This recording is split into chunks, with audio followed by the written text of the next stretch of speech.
Welcome to the Freddie Kissoon Show. Bring it! Let me ask you this question. I would like to ask the AG to propose legislation for what we call small claims court. There are lots of poor people, to an example you just gave, that they have issues with others and sometimes with large firms, but the lawyer fee is greater than the fee you're claiming. It is disrespectful. It is their right. Yes. A right, the right that someone has. All of our rights exist in context. What is the context of a second medical opinion? Because you're disrespecting the process. No. Jesus, this is common sense, man.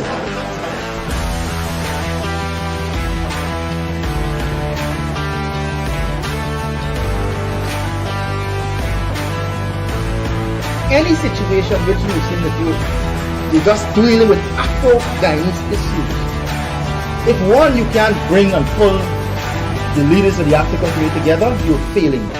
And if two, you can't put forward a vision, a blueprint, and a plan for African Guyanese, you're failing as well.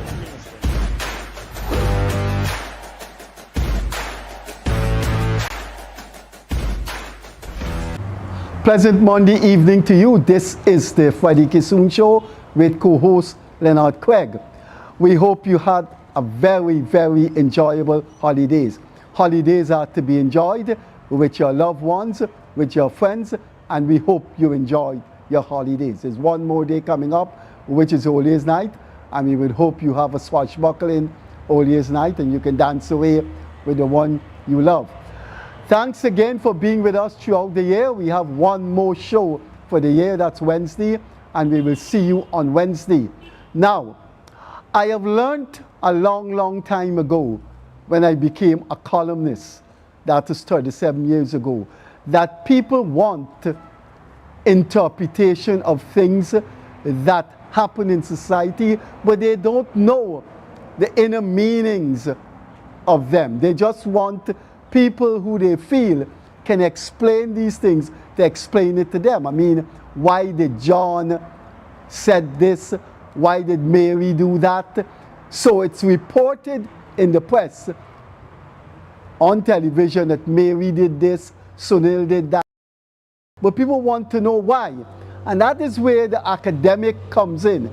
That is where the intellectual comes in. They offer interpretation of the hows, whys, and whens of events in Guyana. So this evening we will look back at the year 2025, and I will select what I think were the events that have meaning, had and have meaning for Guyana. So I start with, obviously, and you must know that if you're looking, I start with the 2025 elections. Now, for the past 5 years, from 2020 onwards, I advised the Guyanese people, I warned the Guyanese people, I said to the Guyanese people, the way the PNC is behaving, people are going to stay home. And there was a sizable percentage of people who stayed home in 2025, which I think stayed home and did not vote for the PNC. For 5 years, my columns were laced with one particular theoretical direction I went into, is that if you make the PPP the greatest force on earth, and if you tell your supporters that the PPP is so great that they can get the whole world to say, to turn a blind eye to the PPP rigging the 2020 elections, people aren't going to vote because people are going to say the PPP is so great, so powerful, so invulnerable, so omnipresent that what's the point in voting? And for 5 years, the PNC and their surrogates and certain civil society organizations carried on with that stupidity, with that asininity, and they paid the price for it this year. So I am contending that percentage of people that did not vote for the PNC was because of what the PNC did the past 5 years to their mind. So we had 5 months of an election impasse from March to July in 2020. And in those 5 months, the PNC and their surrogates were telling people that the PPP is using all kinds of strategies and stratagems to rig the elections. And when the election results were declared in favor of the PPP, they said the PPP was installed by the Canadian government, the American government, the European Union, the British government, the OAS, former Prime Minister of Jamaica, Bruce Golding, former Prime Minister of Barbados, Owen Arthur. They said all of these people buckled to the power and influence of the PPP. That was so stupid, because what you're telling your supporters, that this is one of the most influential governments in the 21st century that can call up the Americans, Canadians, say, listen, say that we rigged the elections, but say that we didn't rig it. You think the Canadians, the Americans would listen to any government that tell them that? And so when we look back at 2025 and the election results and the substantial amount of abstentions, the PNC paid the price for their monumental stupidity. But people don't learn. You know, when I was growing up and courting my wife, we liked Neil Diamond. And I remember there was a very famous song my wife and I loved by Neil Diamond. And the line that says, people never see the light, even at the end of their time. The PNC, I don't know what to say about this party. That mistake they made in 2020, from 2020 to 2025, they have made it again. I saw Aubrey Norton giving an interview with a lady named Sylvana Marshall. And he said the PPP rigged the 2025 elections.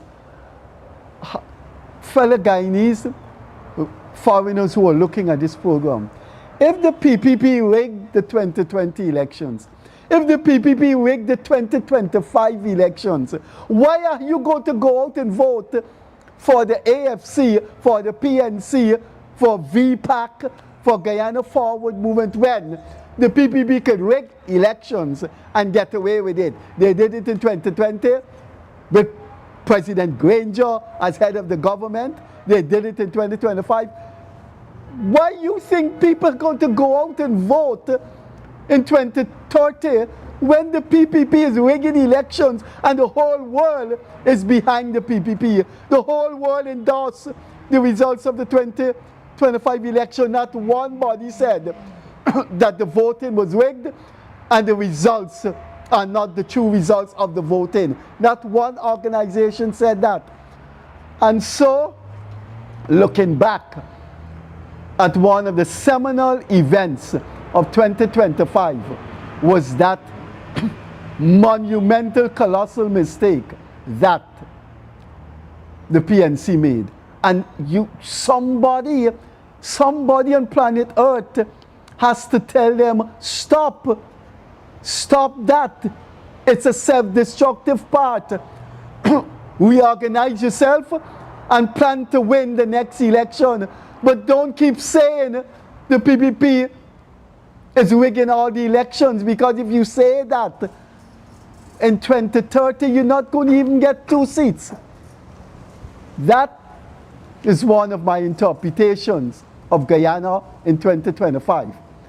We're coming to you from my yard where I live in Turkine, and as you can see, the background is my car. I prefer the alfresco shooting. I'm not particularly keen on studios. Leonard Craig said he's coming. When he comes, he will join me. Craig has been a long, long time friend of mine, but he's always late. So let's look at what I consider the second most important event of 2025, and that is Azzuddin Mohammed. If you don't like the PPP, you're entitled to that. You're entitled to say, I think John Brown, I think Rajesh Budram are better leaders than the PPP leaders. You're entitled to that. But don't tell the world that you prefer Rajesh Budram, although the man was in jail 3 times, although the man's driver's license was suspended 4 times. What is the reason then for liking Rajesh Budram?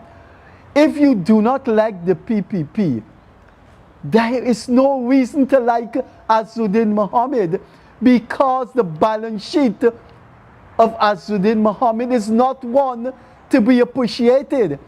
And that is one of the mysteries of 2025 in Guyana.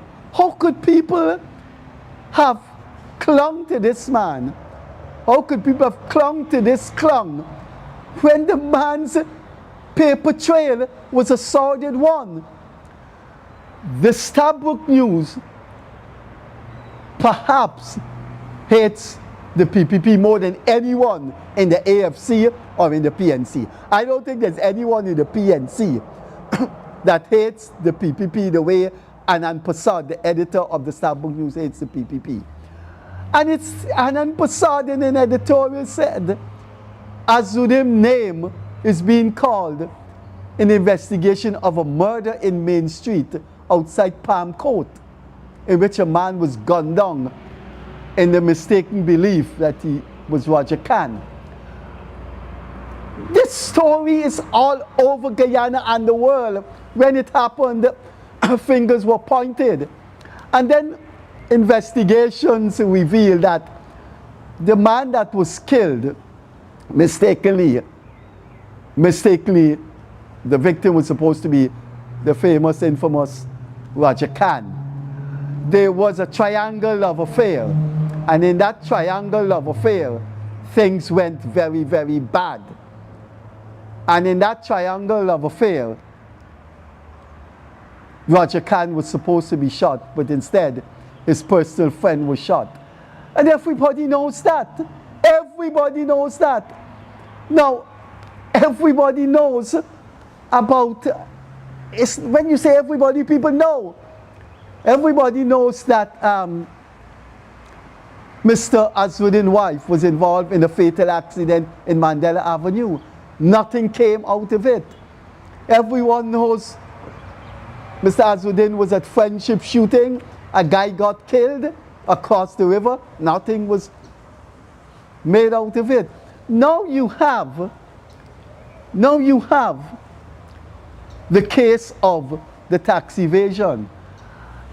And it wasn't the government of Guyana that said, we want Azzuddin Mohammed for breaking the laws of the US.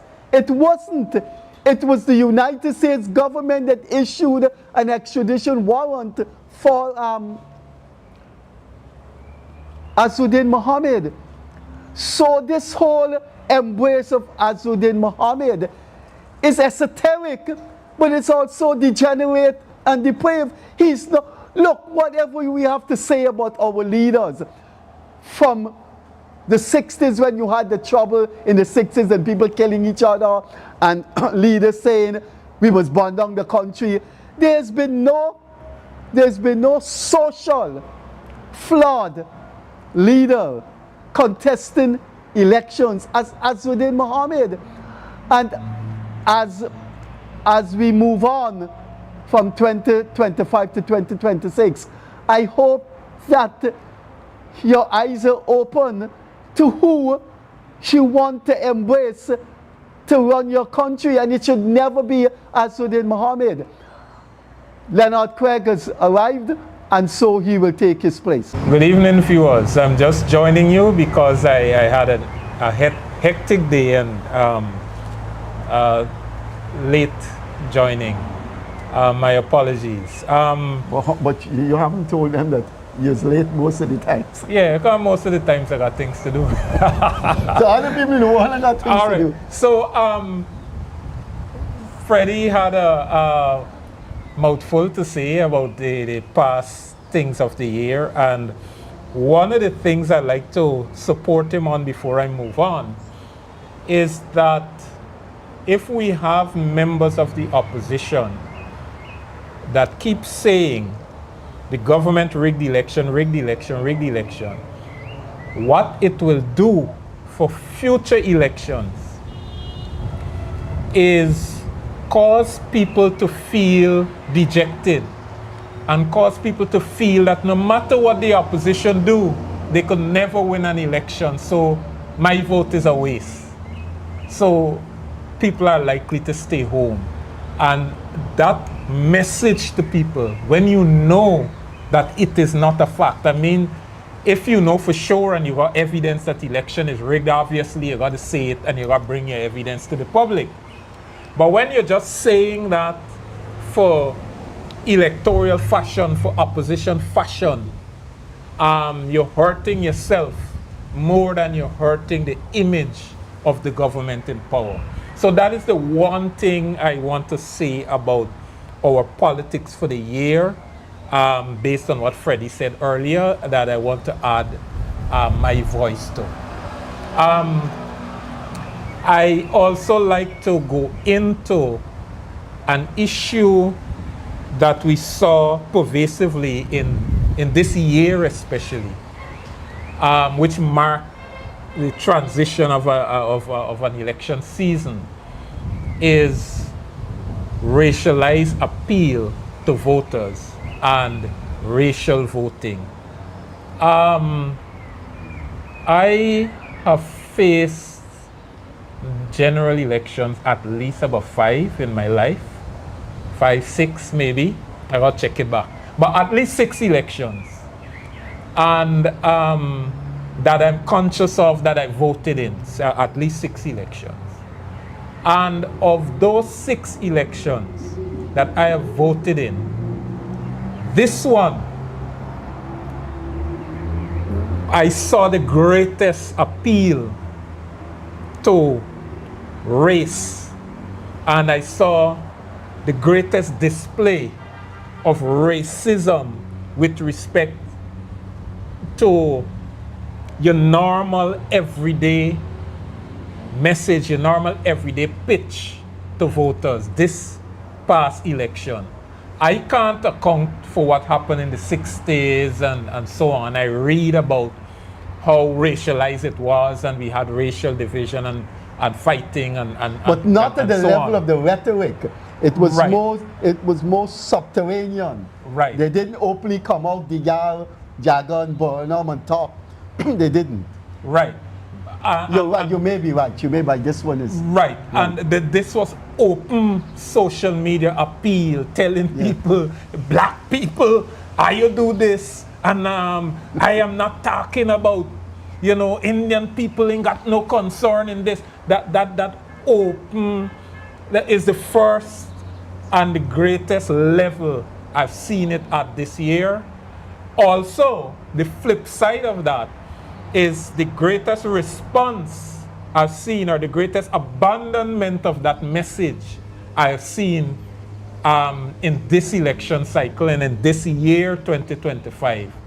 So while on the one hand, the greatest appeal I've seen in this election to your racial instinct or your racialized instincts, it is also the greatest response and abandonment of that instinct that I've seen in this election. And what happened is that the people who preach less about racial instincts were the parties that benefited from the abandonment of that message. And we can see the PPP benefiting, I think an addition of 3 seats.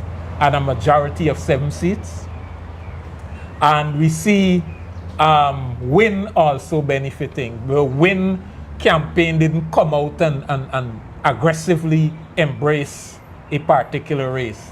But the party that lost the biggest appealed the greatest to racial instincts, and they experienced the greatest loss. So this year was a bad year for racists in Guyana. It was a terrible year for racists. And that is a bright spot in our politics of this year. So out of something bad came something good.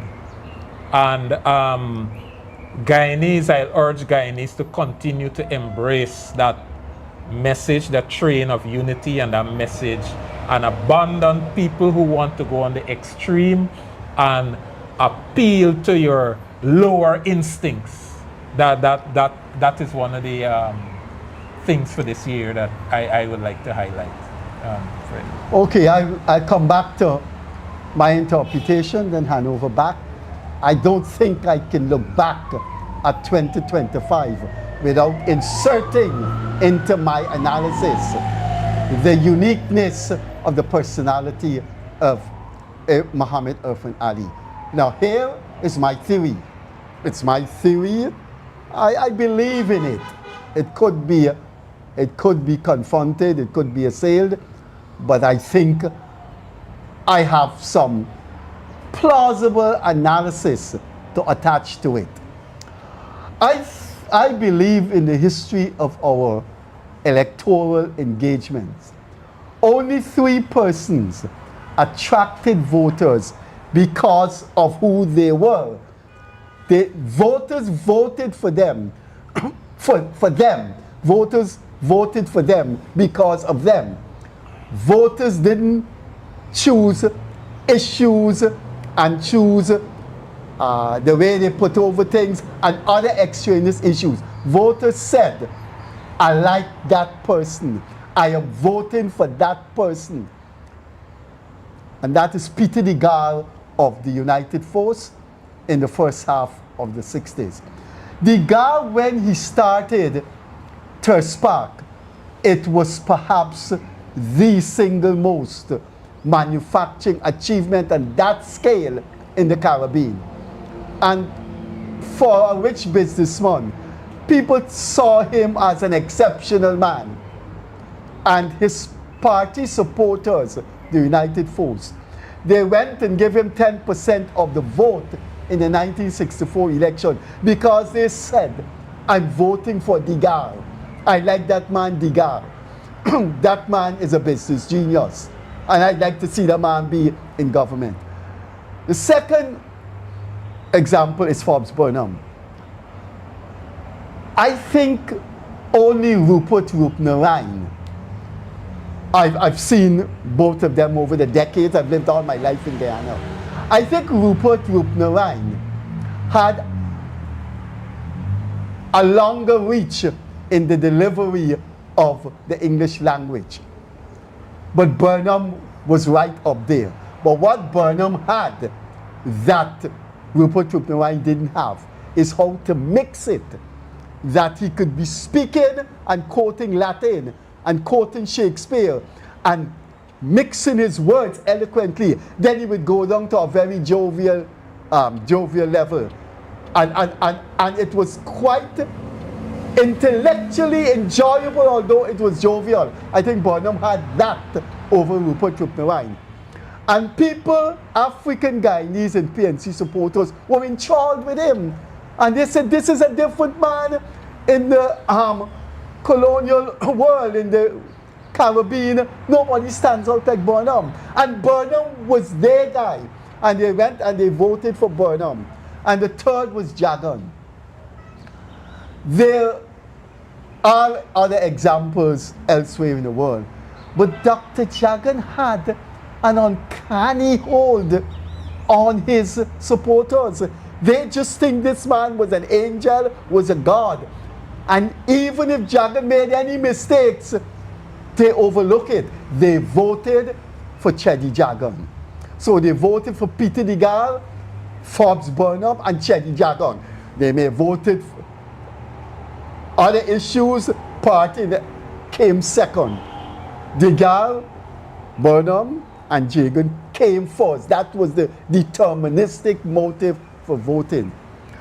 I saw a bit of that in the 2025 election. Now I'm going to say something to you that you may not know, because when I started this program, I told you that when I began my media career, I know people wanted interpretation events.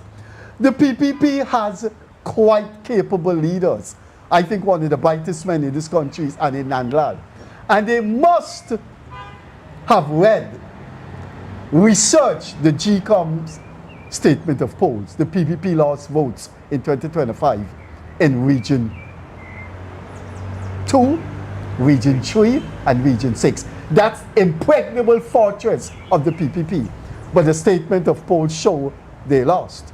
In fact, Ravi Dev was here on this program, and in a 100% Indian village, in a school, Ravi Dev said the PPP lost votes at that school. So the PPP must be doing their homework.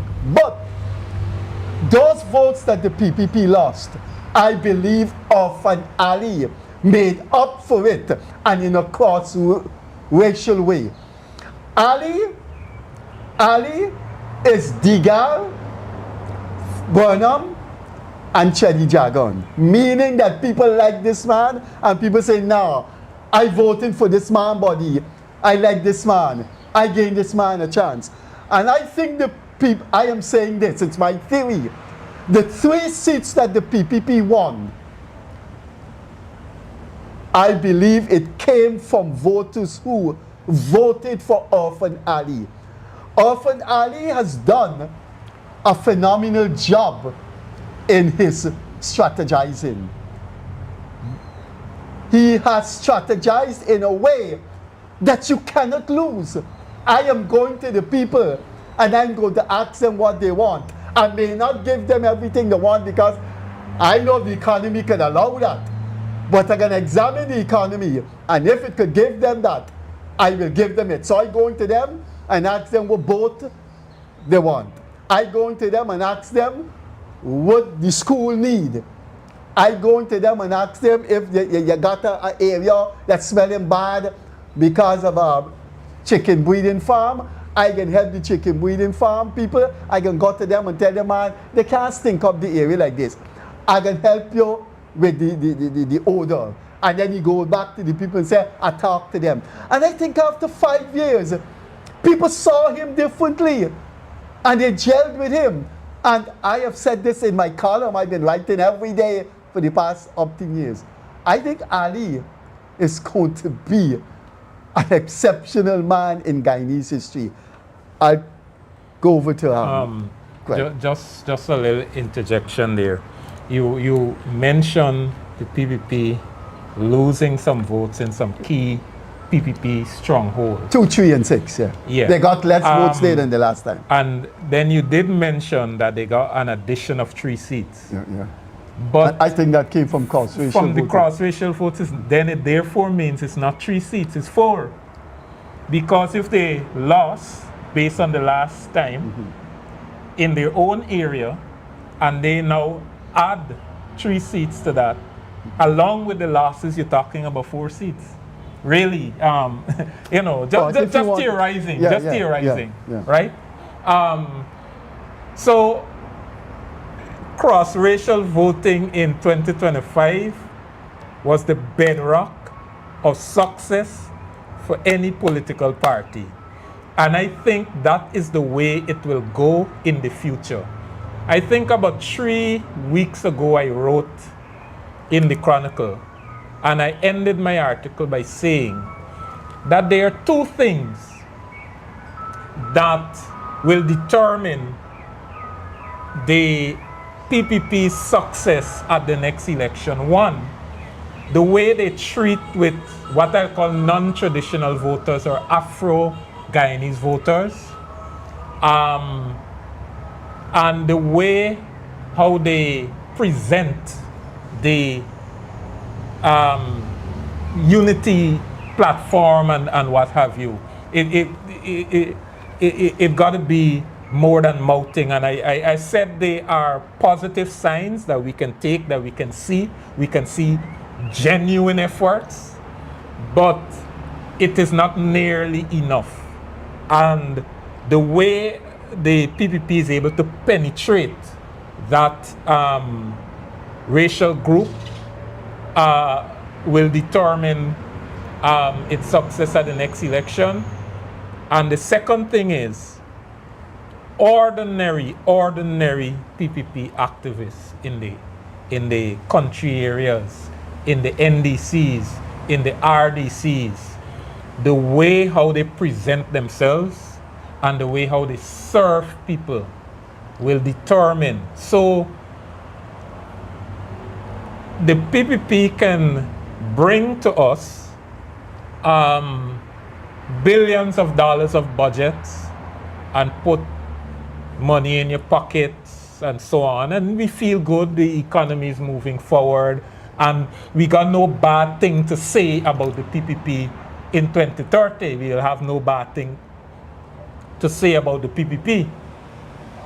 But the next election will not, in my opinion, you got to deliver as the base. That's the base upon which you start appealing to people. You have to deliver. I'm not saying anything about that. The PPP has to deliver. I believe they will deliver, and that is why I support the PPP, because I believe in the ability to deliver. But that is just the base. To go over the hill, so to speak, or to acquire more political capital will be determined by how people who are known to be associated with the PPP act in their communities. So, for example, and Freddie has said it on this program 1,000 times, a party cannot abandon the people that support them, that campaign with them. They can't do that. So if somebody is a contractor, not because people talking about family and friends, you're going to bypass that contractor. That contractor got to get contract. People who support the PPP got to see they support in physical ways.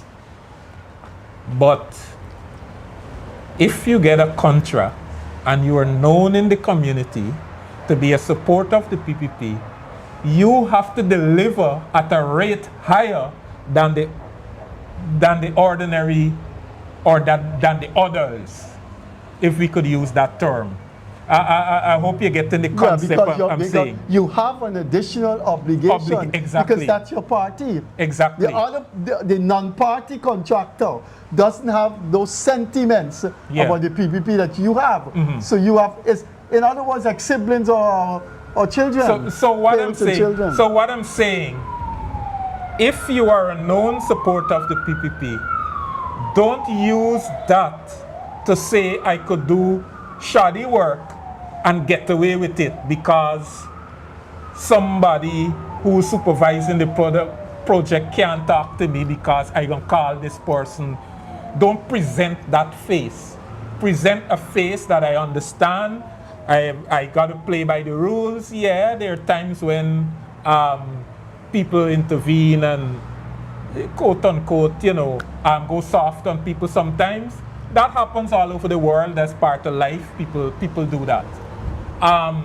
But generally speaking, don't wait for somebody to bring down the hammer. Work for your party and deliver to the community. So you get a contract to cook food and the people complaining about the food, re-examine yourself. You get a contract to do a concrete road and it got to get 4,000 PSI or 4,500 PSI, make sure it get that or higher, or whatever it is. And hold yourself up to a higher standard, and that is what will make the difference, in my opinion, between what the PPP is today and what the PPP will be in 2030, 2031. There is something I'd just like to mention quickly in passing, which is very, very unsavory. I see Unsavory, I want to hear this. I see the. I'm looking at the camera, I'm looking at you. I see the. Unsavory. I see the leader of, well, they call himself the what was the Parliamentary term? leader. The presumptive leader of the opposition. What time is Camry time? No. What's his name? Azwaddin Mohammed. Running around the place and featuring people's properties and saying that the property is proceeds from corruption. Now, I wrote in today's article that I want to live in a country where people are free to question, legitimately question, unexplained wealth for anybody in public life. I want to live in that country, but I don't want to live in a country where somebody could just run around and just plaster your name as being involved in corruption when you have really and truly been working hard. And I am saying there are so many, especially for somebody who is a parliamentarian and somebody who is presumptive to be leader of the opposition, has more access to ways of questioning people's wealth than ordinary people in the street. You can raise parliamentary questions, you can approach the Integrity Commission, you can approach the Financial Intelligence Commission, you can put out things for feelers out there for people who want to bring anonymous information and all of that, and then you can take, you have all of that at your disposal, and you're using that to run in front of somebody's house and say, you see this house? It's nice, and it's the proceeds of corruption, and you ain't got a single thread of evidence, right? I am not saying this to say that, or to defend or to say how the person got what they got. I don't know. I have no idea. But I'm saying it is wrong. And I will hold that it is wrong to just run in front of somebody's house and just because it's nice or has modern amenities and furnishing, to use the exact words the presumptive leader of the opposition used, modern amenities and furnishing is not sufficient reason to bring an entire family, a person and their entire acquisition in life under the band of corruption.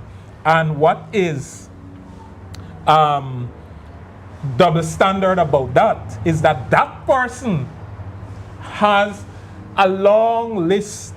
It is Santa's naughty list, a long list of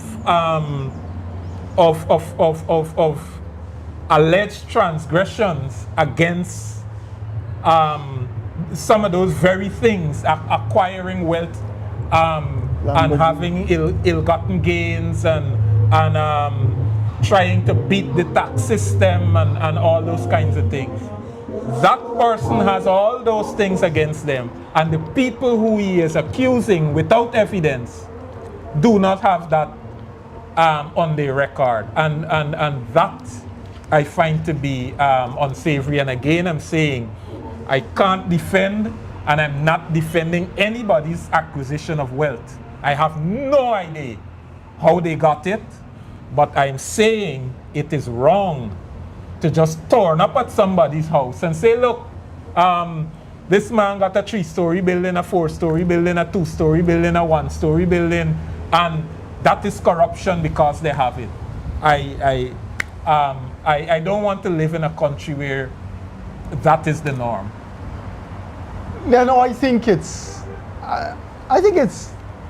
common sense that the thousands of people in and out again that are watching this program now, and they, with their relatives or family members, can say, oh man, they're looking back at 2025, oh God, they didn't see anything that they could comment about was wrong or need improvement.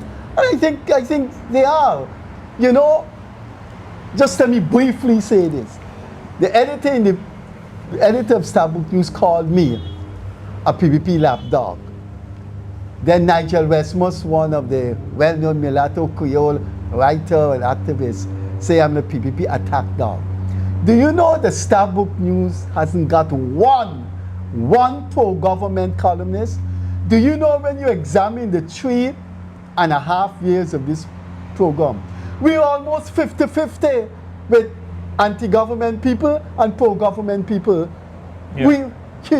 So I am a PPP lapdog, and I give more platforms and coverage and avenues to people who criticize the PPP than the Starbook News. But that's life with people.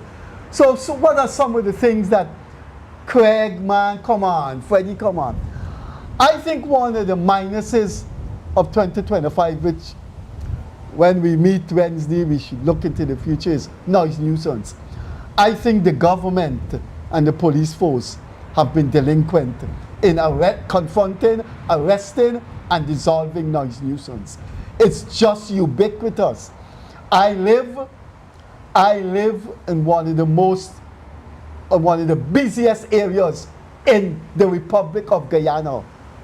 I'm under my house, and the back of me now is the railway embankment, right opposite Movie Town, from Sheriff Street to Ogle. The noise in the evening at Movie Town car park, a car wash place there, the motorcycles that modify their engines, it's just unbearable. And I do not believe much was done to confront it. I have no hesitation in saying I know any government of this nature, a petro state, the fastest growing economy, the ministers can't even scratch their head. But that doesn't mean I shouldn't say something about noise nuisance. The noise nuisance has to be. It's a requirement. It has to be. And you know why? Guyana is the coastline. From the time you leave Georgetown and you're driving and you're revving up your car and you're playing loud music, you know where you're passing? You're passing people's houses. This is not no long interstate highways where for hundreds of miles you will see nobody, just the skies. Look where I am. I live in Turkine. By the time you leave Turkine and reach Bobby's, you're passing hundreds of thousands of people's houses. If you blast music at 1 o'clock in the night, you're affecting children who are studying. That, for me, was a minus in 2025. Freddie, it goes, for me, I want to deal with the thing holistically. It goes a little deeper than that, and it goes a little... We have got to change gears when it comes to general law and order in Guyana, which would include noise nuisance, which would include the way we drive, which would include pavement vending, which would include the people who take up the parapets, people who plant tall trees in front of their yard and it gone up into the wires and affect the wires. We generally have got to review all these little issues of life. When you start to take control of it, it's gonna rub some people the wrong way, especially people of means who believe that you know who I am, you know what I own. How can you tell me I can't plant this tree here? Or how can you tell me I can't? And it's going to be a challenge, but we have to do it. The societies that have advanced and the society that maintains the gains from their advancement are the societies that are more ordered. For example, several of the new highways that have opened, you travel along them, you see many of the rails broken, lampposts broken, because of people who are not obeying the traffic rules and just driving wildly on the road. And so you put down something to develop the country, and some madman come and lick it away tomorrow, and And he you goes got scotch-free. right, and you got to spend again on it. And so if we have a society that tears down what you build within days and weeks of building it, then your society can't advance. We will be caught in a tailspin all the time. If vendors believe they have a right to vend, right, and not move for the next 25, the next 30 years, we're gonna go in a tailspin over and over. So, general laxity in enforcing law and order matters, what a lot of people consider small matters, right? We have to have a strong strategy to plug that, and I believe that was a weakness, not only in 2025, before that, both at the local levels, both at the level of the city council and the level of the central government. And that is something that a fast developing country has got to fix. We have to fix that. I studied in Germany for 2 years or so. And there was something when I got there at first that was amazing to me. I've not been there for a while. I don't know what's happening today as we speak. But at that time, and I figure I have no reason to doubt that it has not changed. For example, when you go down to a train platform, there is nobody coming up on the other side because no train has arrived. But everybody sticks to the left-hand side going down on the stairs.